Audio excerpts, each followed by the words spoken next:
The number of Americans who have mistakes on their credit reports is staggering. A 60 Minutes report exposed that most people cannot even correct the problems. CBS 2's Christine Sloan follows up.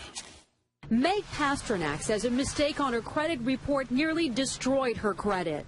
We had to present so much documentation to say this wasn't ours, and then we still had to pay something to get rid of it. Pasternak says it took months to resolve the problem. You feel kind of helpless because they got you under the gun if you need to get a new car or a house or for anything. Pasternak is not alone in her frustration. A new government study finds up to 40 million Americans have mistakes on their credit reports. But an investigation by Steve Croft on 60 Minutes finds most people get nowhere trying to correct an error. Ohio's Attorney General tells Croft that is a clear violation of a federal law. The federal law says that if you believe that there is a mistake, you can go to them and they have an obligation to do a reasonable investigation.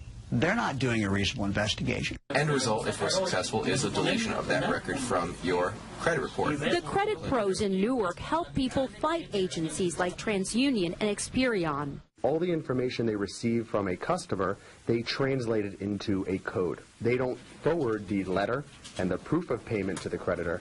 They just forward the 3-digit code. So the best way to protect yourself? Go directly to the creditor rather than going to the credit bureau themselves. Another good habit to get into, check your credit report periodically to make sure there are no changes.